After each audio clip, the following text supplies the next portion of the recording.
నమస్తే తేజం న్యూస్ కి స్వాగతం. ముందుగా హెడ్లైన్స్.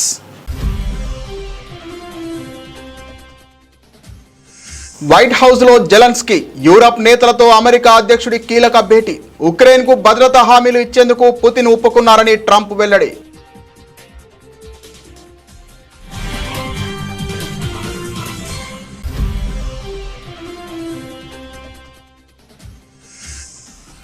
వైట్ హౌస్ లో ట్రంప్ సీనియర్ సహాయకురాలిని నమస్తేతో పలకరించిన మెలోని. గతంలో G7 సదస్సులోనూ పలువురు ప్రపంచ నేతలకు ఇదే రీతిలో అభివాదం.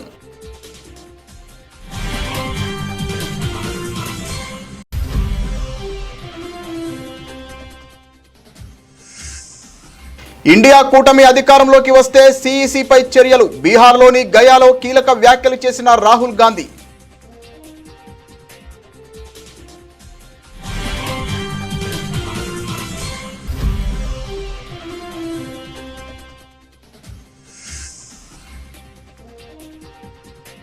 ముంబై నగరాన్ని ముంచెత్తుతున్న కుండపోత వర్షాలు. వివిధ ఘటనలలో రాష్ట్ర వ్యాప్తంగా 7 మృతి.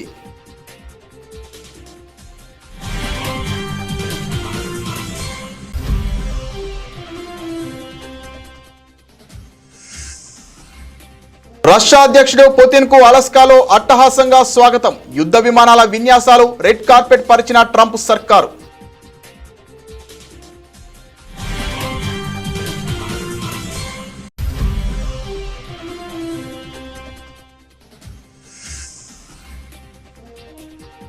తప్పుడు కేసులు పెట్టిన వారిని దోషులుగా కోర్టుల ముందు నిలబెట్టే రోజు వస్తోంది. మండిపడ్డ అనంత వెంకట్రామిరెడ్డి.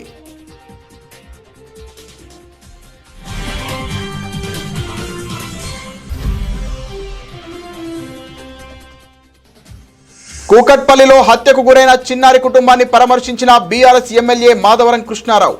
ఈ 20 నెలల కాంగ్రెస్ పాలనలో క్రైమ్ రేట్ ఎలా ఉందో పోలీసులు నిర్ధారించాలని ఆరోపణ.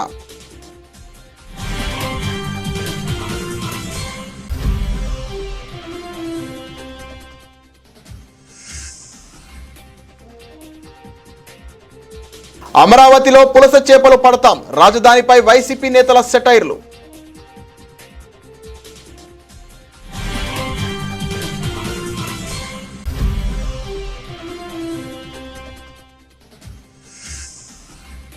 ఎంతో భవిష్యత్తు ఉన్న యువకుల మృతి చాలా బాధాకరం. హబ్సిగూడ, ఓల్డ్ రామంతాపూర్లలో మృతుల కుటుంబాలను పరామర్శించిన ఎమ్మెల్యేలు.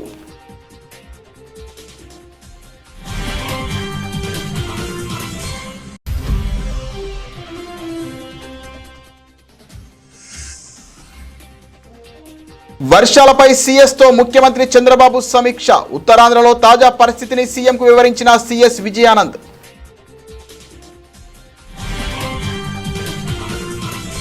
ఉక్రెయిన్ యుద్ధాన్ని ముగించే దిశగా కీలక పరిణామం చోటు చేసుకుంది. శాంతి ఒప్పందంలో భాగంగా ఉక్రెయిన్ కు భద్రతా హామీలు కల్పించేందుకు రష్యా అధ్యక్షుడు వ్లాదిమిర్ పుతిన్ అంగీకరించారని అమెరికా అధ్యక్షుడు డొనాల్డ్ ట్రంప్ వెల్లడించారు. సోమవారం వైట్ హౌస్ లో ఉక్రెయిన్ అధ్యక్షుడు జెలెన్స్కీ, పలు యూరోపియన్ దేశాల అధినేతలతో జరిగిన ఉన్నత స్థాయి సమావేశం అనంతరం ట్రంప్ ఈ కీలక ప్రకటన చేశారు. ఇది శాంతి చర్చల్లో చాలా ముఖ్యమైన ముందడుగు అని ఆయన అభివర్ణించారు. ఈ భద్రతా హామీల విషయంలో యూరప్ దేశాలు కీలక పాత్ర పోషిస్తాయని, అత్యధిక బాధ్యతను అవే తీసుకుంటాయని ట్రంప్ స్పష్టం చేశారు.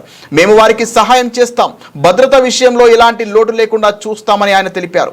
ఈ సమావేశంలో కుదిరిన ఒప్పందం భవిష్యత్తులో ఉక్రెయిన్పై ఎలాంటి దాడులు జరగకుండా నిరోధిస్తుందన్న ఆశాభావాన్ని ఆయన వ్యక్తం చేశారు. శాంతి ఒప్పందంలో భాగంగా ప్రస్తుత సరిహద్దు రేఖను పరిగణలోకి తీసుకొని భూభాగాల మార్పిడిపై కూడా చర్చించనున్నట్లు ట్రంప్ సూచనప్రాయంగా తెలిపారు.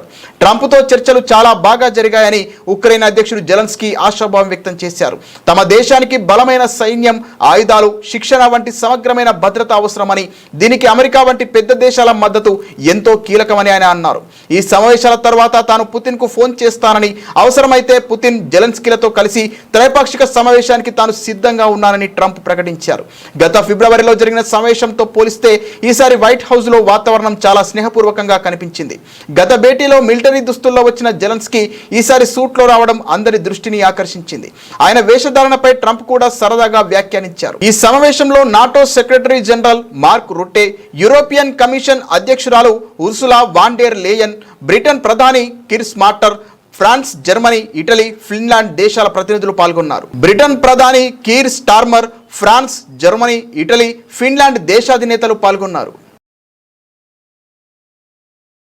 ఇటలీ ప్రధాని జార్జియా మెలోని తన ప్రత్యేక దౌత్య శైలిని మరోసారి ప్రదర్శించారు. ప్రపంచ రాజకీయాలకు కేంద్రమైన వైట్ హౌస్లో అమెరికా అధ్యక్షుడు డొనాల్డ్ ట్రంప్ సీనియర్ సహాయకురాలికి భారతీయ సంప్రదాయంలో 2 చేతులు జోడించి నమస్తే అంటూ అభివాదం చేశారు. సాధారణంగా కరచాలనాలు, లాంఛనప్రాయ పరికలింపులు ఉండే అత్యున్నత స్థాయి సమావేశంలో ఆమె చేసిన ఈ పని అందరి దృష్టిని ఆకర్షించింది. ఉక్రెయిన్కు దీర్ఘకాలిక భద్రత కల్పించే అంశంపై సోమవారం వైట్ హౌస్లో కీలక సమావేశం జరిగింది. ఈ చర్చల్లో పాల్గొనేందుకు వచ్చిన మెలోని ఈ విధంగా పలకరించి ప్రత్యేకంగా నిలిచారు.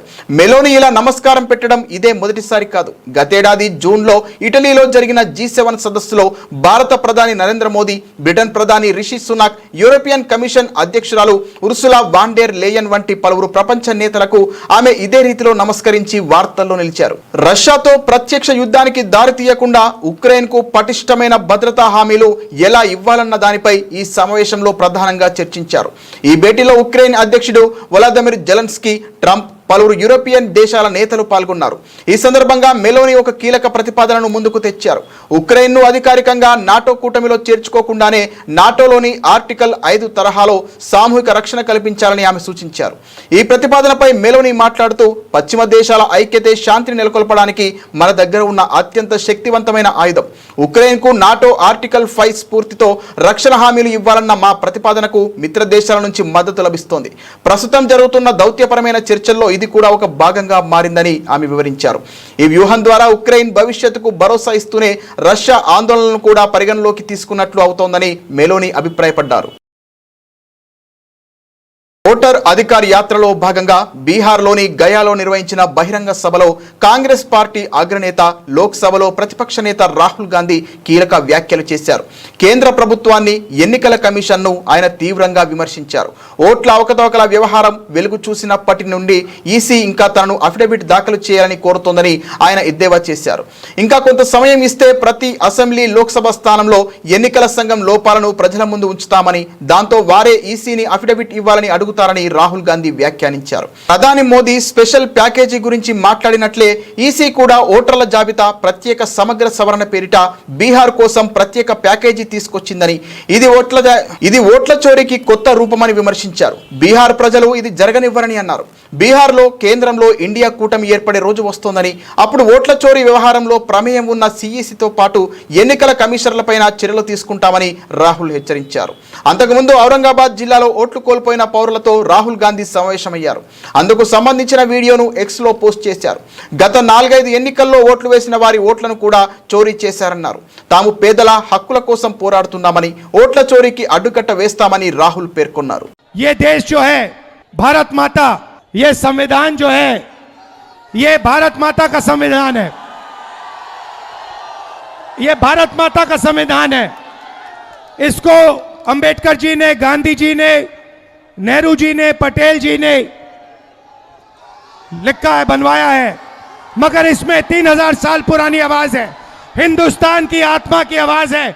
और जब ये लोग वोट चोरी करते हैं तो ये इस आत्मा पर आक्रमण करते हैं, ये इस संविधान पर आक्रमण करते हैं. ये भारत माता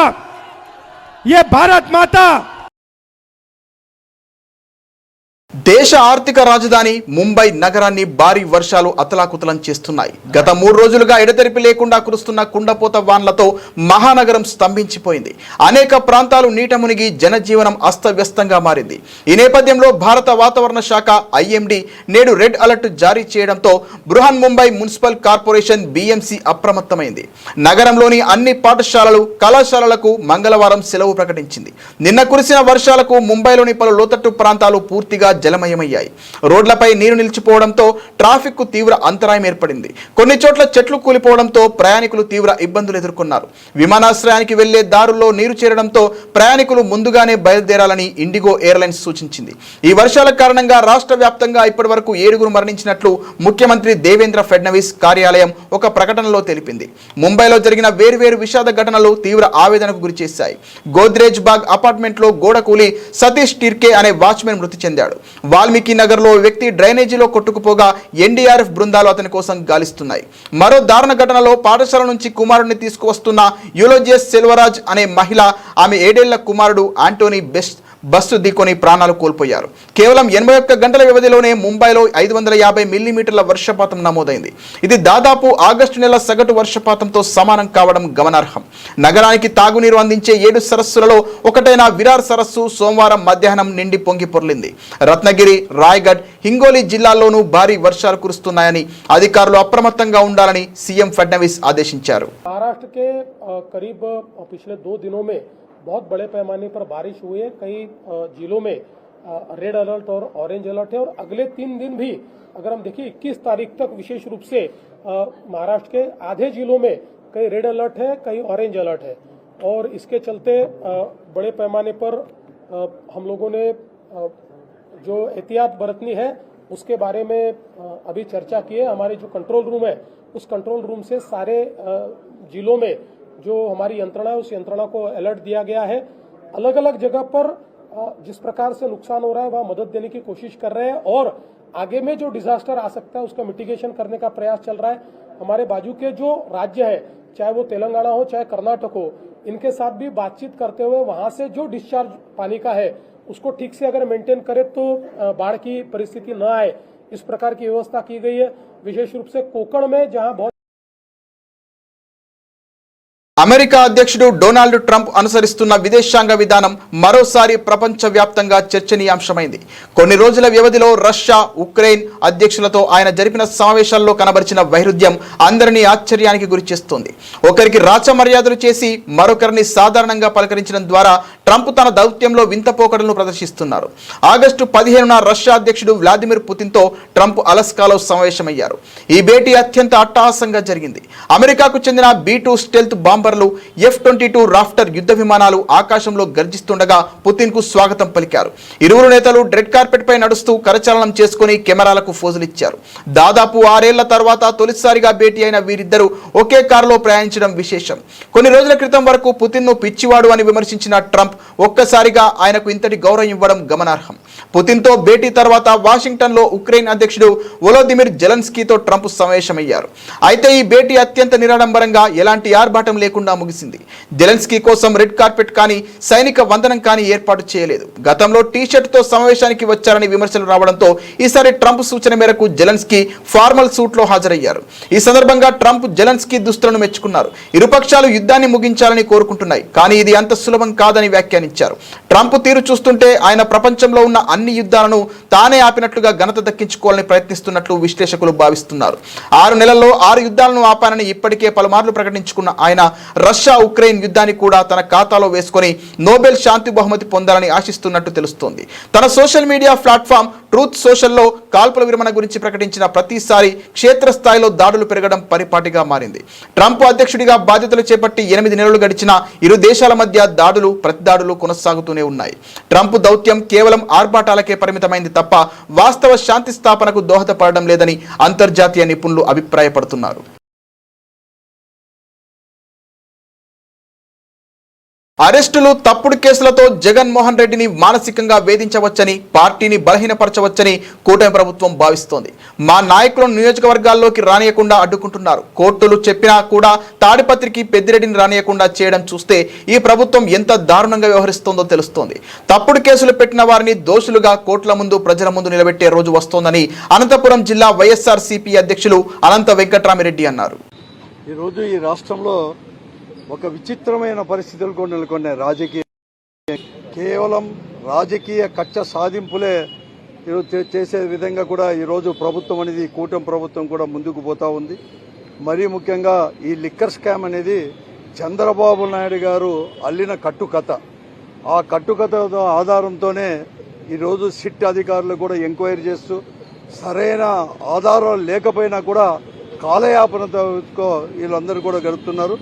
మరీ ముఖ్యంగా జగన్మోహన్ రెడ్డి గారికి ఎవరైతే సన్నిహితంగా ఉంటారో వారిని మాత్రం జైలు పాలు చేస్తే వైఎస్ఆర్ కాంగ్రెస్ పార్టీని మానసికంగా కూడా, అంటే కార్యకర్తలను కానీ నాయకులను కానీ మానసికంగా అధైర్యపరచవచ్చని, లేకపోతే జగన్మోహన్ రెడ్డి గారిని మానసికంగా వేధించవచ్చని చెప్పేసి, ఈ పార్టీని బలహీనపరచవచ్చని చెప్పేసి భావించే ఈ అరెస్టులు, ఈ తప్పుడు కేసులు ఇవన్నీ కూడా పెడతా ఉన్నారు. కొంతమంది జైలు పాలు చేస్తున్నారు. నియోజకవర్గాల్లో కూడా కొంతమంది స్ట్రాంగ్ నాయకులను అందరినీ కూడా ఏదో రకంగా తప్పుడు కేసులు పెట్టి నియోజకవర్గాలకి వారి సొంత ఊర్లోకి కూడా పోనీకోకుండా కూడా చేసే పరిస్థితి కూడా ఈరోజు కూడా ఉంది. ఈరోజు కోర్టు అనేది కూడా చాలా స్పష్టంగా కూడా అన్ని ఫెసిలిటీస్ కూడా పార్లమెంటు సభ్యులకు వారికి ఇవ్వమంటే ఫెసిలిటీస్ మాత్రం ఇచ్చినామని చెప్పి కోర్టుకు తప్పుడు చెప్తున్నారు. కానీ ఇక్కడ జైల్లో మాత్రం ఎక్కడ కానీ ఫెసిలిటీస్ మాత్రం కల్పించలేదు. కేవలం కూకట్పల్లిలో హత్యకు గురైన చిన్నారి కుటుంబాన్ని బీఆర్ఎస్ ఎమ్మెల్యే మాధవరం కృష్ణారావు పరామర్శించారు. హైదరాబాద్ నగరంలో శాంతి భద్రతలు కరువయ్యాయి. నగరం నడిబొడ్డున హత్యలు జరుగుతుంటే పోలీసులు ఏం చేస్తున్నారు? మియాపూర్లో పట్టపగలు దొంగతనాలు జరుగుతున్నాయి. కేపీహెచ్బీలో కత్తులు పట్టుకొని ఇళ్లలోకి వెళ్లి దాడులు చేస్తున్నారు. డ్రగ్స్ గంజాయి మత్తులో తూగుతున్న యువకులపై పోలీసులు కఠిన చర్యలు తీసుకొని భయం పెట్టాలి. గత 10 సంవత్సరాలలో క్రైమ్ రేట్ ఏ విధంగా ఉందో ఈ 20 నెలల కాంగ్రెస్ పాలనలో క్రైమ్ రేట్ ఎలా ఉందో పోలీసులు నిర్ధారించాలని కూకట్పల్లి ఎమ్మెల్యే మాధవరం కృష్ణారావు ఆరోపించారు. అమ్మాయిని సుమారుగా 4వ ఫ్లోర్లో ఉన్నటువంటి పెంట్ హౌస్లో వెళ్ళి ఆ అమ్మాయిని ఘోరాది ఘోరంగా చంపడం అనేది నిజంగా బాధాకరం. ఎందుకంటే తల్లిని కూడా చూస్తూ ఉన్నాం, తల్లి ఆవేదన చూస్తూ ఉన్నాం. నేను గవర్నమెంట్ కూడా అప్పీల్ చేస్తూ ఉన్నాను. ఇదే కాదు, పట్టాపగలు మియాపూర్లో పట్టాపగలు దొంగతనం జరగడం ఈ మధ్యలోనే. నిన్నాక మొన్న హౌసింగ్ బోర్డులో తల్వార్లు పట్టుకొని కత్తులు పట్టుకొని ఇంటి మీద దాడి చేస్తే కూడా పట్టించుకునే పాపాన లేదు. నేను మార్నింగ్ హౌసింగ్ బోర్డు ఇన్స్పెక్టర్ చెప్పాను, తల్వార్లు పట్టుకొని తిరుగుతూ ఉన్నారు, 5 మంది వచ్చి దాడి చేసి వాళ్ళ ఇంటికి వచ్చారని చెప్పి మార్నింగ్ ఇలా ఫోన్ చేశాను. ఇవాళ చూసి ఒక తల్లి ఆవేదన చూస్తూ ఉంటుంటే నిజంగా మా అందరు కూడా బిడ్డలు ఉన్నారు, మనమరాలు ఉన్నారు, మనమలు ఉన్నారు. ఎవరు వాళ్ళకు శత్రుత్వం లేదన్నప్పుడు కూడా అంతా ఘోరాది ఘోరంగా చంపడం అనేది, అది కూడా 4 మంది మెట్లెక్కి ఆడపిల్లలను చంపడం అనేది దురదృష్టకర విషయం, బాధాకర విషయం. పోలీస్ అధికారులు దీని మీద సీరియస్ తీసుకోవాలి. ఇప్పటికే హైదరాబాద్ నగరంలో వైసీపీ మాజీ ఎమ్మెల్యే కేతిరెడ్డి వెంకట్రామిరెడ్డి రాజధాని అమరావతిపై సంచలన వ్యాఖ్యలు చేశారు. ఏపీలో భారీ వర్షాల కారణంగా పలు పట్టణాలు జలమయమైన సంగతి తెలిసిందే. రాజధాని అమరావతిలో సైతం పలు ప్రాంతాలు జల దిగ్బంధంలో ఉన్నాయి. ఈ నేపథ్యంలో అమరావతిపై వైసీపీ మాజీ ఎమ్మెల్యేలు కేతిరెడ్డి వెంకట్రామిరెడ్డి, అనంత వెంకట్రామిరెడ్డి సెటైర్లు వేశారు. రాబోయే 2-3 ఏళ్లలో అమరావతిలో పులస చేపలు పడతాయని, వాటిని పట్టి అందరికీ పంచిపెడతానని కేతిరెడ్డి ఎద్దేవా చేశారు. రాజమండ్రి సెంట్రల్ జైల్లో ఉన్న వైసీపీ ఎంపీ మిథున్ రెడ్డితో నిన్న కేతిరెడ్డి, అనంత వెంకట్రామిరెడ్డి ములాఖత్లో కలిశారు. అనంతరం మీడియాతో మాట్లాడుతూ మీరు అమరావతిపై విమర్శలు గుప్పించారు. గోదావరి పొంగినట్లు ఇప్పుడు అమరావతిలో వరద పొంగుతోందని కేతిరెడ్డి సెటైర్ వేశారు. ఇదే సందర్భంగా అనంత వెంకట్రామిరెడ్డి మాట్లాడుతూ తాము దమ్మున్న వాళ్ళమని, తమ పార్టీ కూడా దమ్మున్న పార్టీ అని పేర్కొన్నారు. రాష్ట్రంలో అన్ని ఎన్నికలు ఒకేసారి నిర్వహించినా ఎదుర్కొని గెలవడానికి సిద్ధంగా ఉన్నామని ఆయన ధీమా వ్యక్తం చేశారు. నీటి ముప్పు ఉన్న అమరావతిలో రాజధాని నిర్మిస్తున్నారంటూ కూటమి ప్రభుత్వంపై విమర్శలు గుప్పించారు. మీ గోదావరి నది ఏ విధంగా ఉందో అది పొంగి పొర్లుతోంది అక్కడ అమరావతిలో. మీకు మాత్రమే సొంతమవుతుంది అనుకున్న పులస రేపొద్దున ఖచ్చితంగా 2-3 సంవత్సరాల్లో మీరు అమరావతిలో చూడబోతున్నారు. అప్ స్ట్రీమ్కి ఇవ్వబోతున్నాయి. అదే పులసలను మీకు అమరావతి దాంట్లో మీకు పట్టించి మీ అందరికి ఇవ్వబోతున్నాం. జెండా ఎగరేసిన వాళ్ళే దేశభక్తులని ఇప్పుడు ఆ విధంగా ఉన్నారు. ఇప్పుడు ఈ కూటమి దానిలో ఏ విధంగా ఉందంటే, కూటమికి జై జై అంటే దేశభక్తులు, కూటమిని కన్నా ప్రశ్నిస్తే దేశద్రోహుల్లాగా నిలబడుతున్నారు. దేశభక్తి అనేది జెండా ఎగరేస్తేనో లేకుంటే దాని మీద ఆ రోజు చాక్లెట్లు పంచుతూనే ఉండదు. ఈ దేశం యొక్క సమగ్రతకు ఇక్కడున్న దానిలో ఐక్యంగా పోరాడినప్పుడే ఉంటుంది. ఈరోజు దేశభక్తి ప్రజాస్వామ్యం గురించి మాట్లాడుతున్న వీళ్ళు కోర్టు ఆర్డర్ని ఎందుకు ఇంప్లిమెంట్ చేయడం లేదు? హబ్సిగూడ, ఓల్డ్ రామంతపురలో మృతుల కుటుంబాలను ఎమ్మెల్యేలు పరామర్శించారు. ఎంతో భవిష్యత్తు ఉన్న యువకుల మృతి చాలా బాధాకరం. అధికారులకు ఎన్నిసార్లు ఫిర్యాదు చేసినా పట్టించుకోలేదు. ప్రమాదం జరిగిన తర్వాత ఆగమేఘాల మీద విద్యుత్ తీగలను మార్చిన అధికారులు 5 లక్షల ఆర్థిక సహాయం ప్రకటించి చేతులు దులుపుకోవాలని చూస్తున్న ప్రభుత్వం. ఒక్కో కుటుంబానికి ₹1 కోటి ఆర్థిక సహాయం, ప్రభుత్వ ఉద్యోగం కల్పించాలని ఎమ్మెల్యేలు డిమాండ్ చేశారు.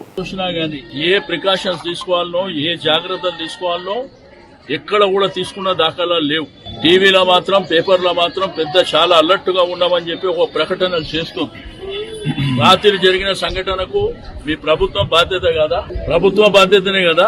ఇప్పుడు జనమంతా పాపం యంగ్ పిల్లలు చనిపోయిందని చెప్పి ఈ బస్తీల రామంతపూర్ ప్రాంతంలో ఉన్నటువంటి బస్తీ వాస్తవులు కానివ్వండి, అదే విధంగా యాదవ సంఘాలు కానివ్వండి, మిగిలిన సంఘాలు కానివ్వండి, రోడ్ల మీదకి వస్తే డెడ్ బాడీలను ఆపుతున్నారు. డెడ్ బాడీలను కూడా ఆపేటువంటి అధికారం మీకు ఎవరు ఇచ్చింది?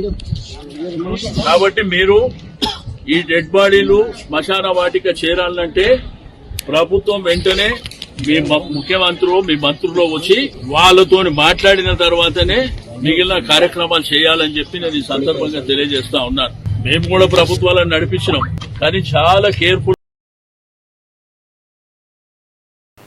రాష్ట్రంలో పలు ప్రాంతాల్లో కుండపోతగా కురుస్తున్న వర్షాలపై ముఖ్యమంత్రి చంద్రబాబు నాయుడు ప్రభుత్వ ప్రధాన కార్యదర్శి కె విజయానంద్తో సోమవారం సచివాలయంలో సమీక్షించారు. అల్పపీడనం వాయుగుండంగా మారుతోందన్న వాతావరణ శాఖ హెచ్చరికల నేపథ్యంలో అన్ని జిల్లాల కలెక్టర్లను అప్రమత్తం చేయాలని సీఎస్ కు సూచించారు.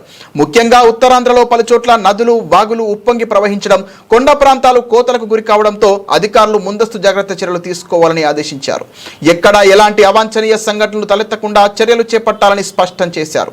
భారీ వర్షాలు కొనసాగితే విద్యా సంస్థలకు సెలవులు ఇవ్వాలని సూచించారు. ప్రజలకు సమాచారం అందించేలా అన్ని జిల్లా కేంద్రాల్లో కంట్రోల్ రూమ్లు ఏర్పాటు చేయాలని, అన్ని విభాగాలు సమన్వయంతో పనిచేసేలా కలెక్టర్లు చొరవ తీసుకోవాలని సీఎం అన్నారు. ముందస్తు సన్నద్ధతతో అప్రమత్తతతో ప్రాణ ఆస్తి నష్టం లేకుండా చూడాలని సీఎం చంద్రబాబు ఆదేశించారు. ప్రతిష్టాత్మక మిస్ యూనివర్స్ ఇండియా 2025 కిరీటం రాజస్థాన్ కు చెందిన మనికా విశ్వకర్మను వరించింది.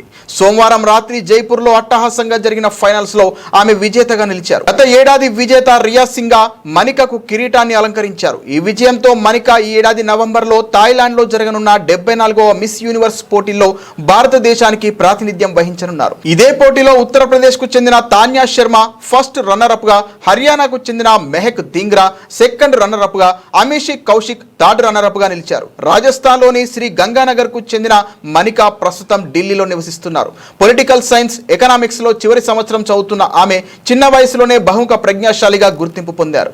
ఆమె శాస్త్రీయ నృత్యంలో శిక్షణ పొందారు. పెయింటింగ్ లోనూ అద్భుతమైన నైపుణ్యం ఉంది. విదేశాంగ మంత్రిత్వ శాఖ ఆధ్వర్యంలో జరిగిన బిమ్స్టెక్ సెవోకాన్ కార్యక్రమంలో భారతదేశానికి ప్రాతినిధ్యం వహించారు. Lalit Kala Academy, J J School of Arts నుంచి కూడా గౌరవాలు అందుకున్నారు. కేవలం కళలు చదువుకే పరిమితం కాకుండా సామాజిక అంశాలపై కూడా మనికా ప్రత్యేక దృష్టి సారించారు. న్యూరో డైవర్జెన్స్ పై ప్రజల్లో అవగాహన కల్పించేందుకు న్యూరోనోవా అనే సంస్థను ఆమె స్థాపించారు.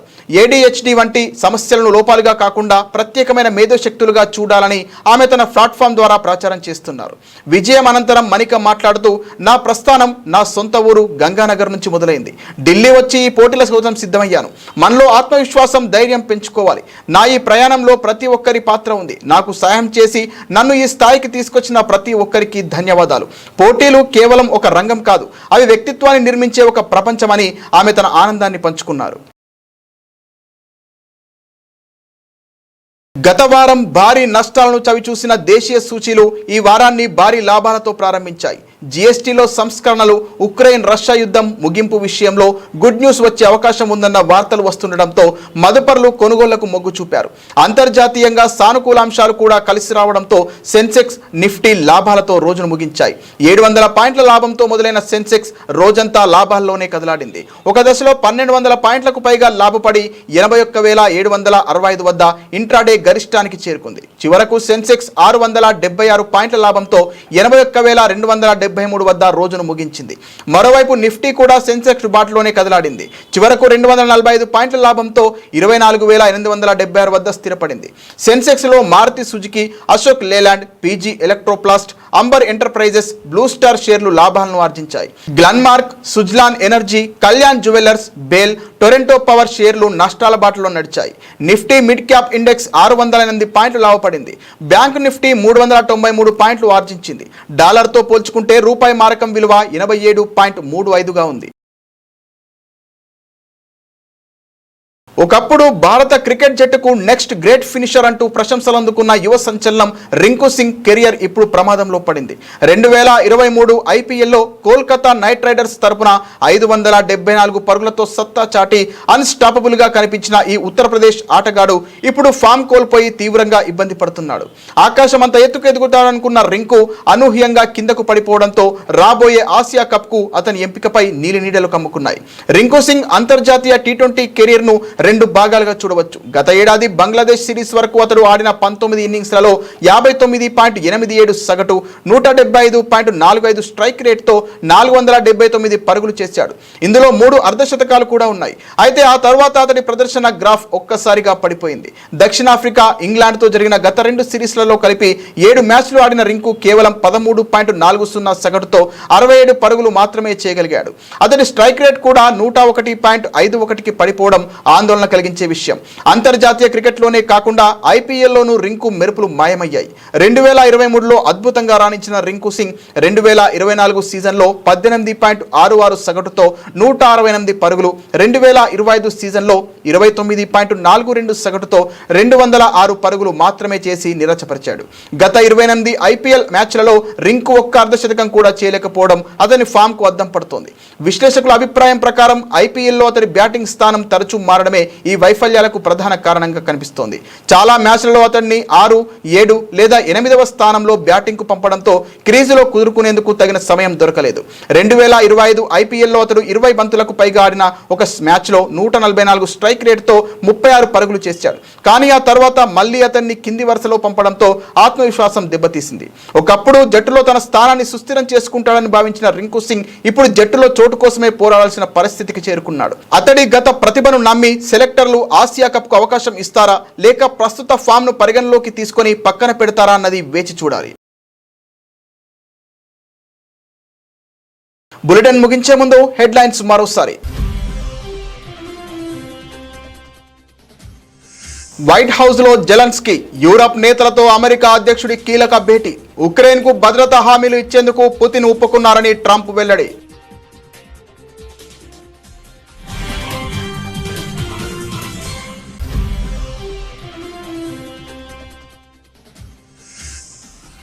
వైట్ హౌస్ లో ట్రంప్ సీనియర్ సహాయకురాలిని నమస్తేతో పలకరించిన మెలోనీ. గతంలో G7 సదస్సులోనూ పలువురు ప్రపంచ నేతలకు ఇదే రీతిలో అభివాదం.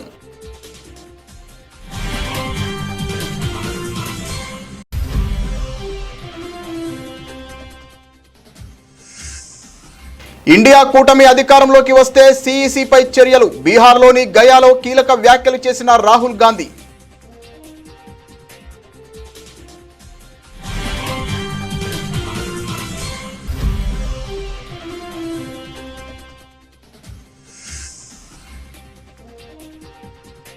ముంబై నగరాన్ని ముంచెత్తుతున్న కుండపోత వర్షాలు. వివిధ ఘటనలలో రాష్ట్ర వ్యాప్తంగా 7 మృతి.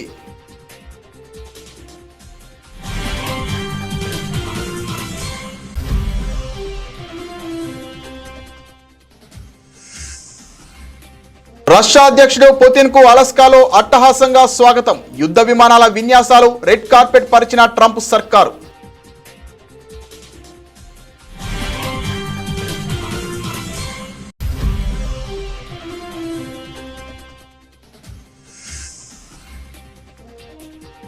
తప్పుడు కేసులు పెట్టిన వారిని దోషులుగా కోర్టుల ముందు నిలబెట్టే రోజు వస్తోంది. మండిపడ్డ అనంత వెంకట్రామిరెడ్డి.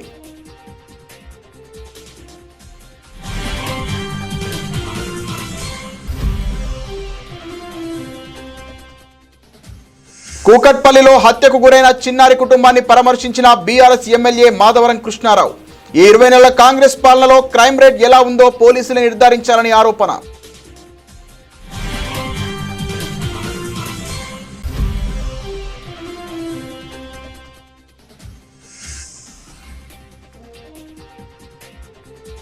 అమరావతిలో పులస చేపలు పడతాం. రాజధానిపై వైసీపీ నేతల సెటైర్లు.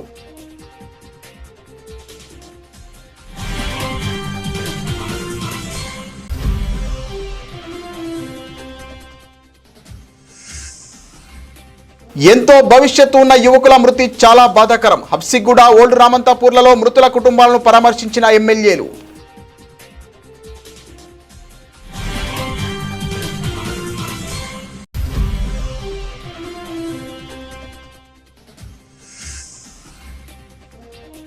వర్షాలపై సీఎస్ తో ముఖ్యమంత్రి చంద్రబాబు సమీక్ష. ఉత్తరాంధ్రలో తాజా పరిస్థితిని సీఎంకు వివరించిన సీఎస్ విజయానంద్.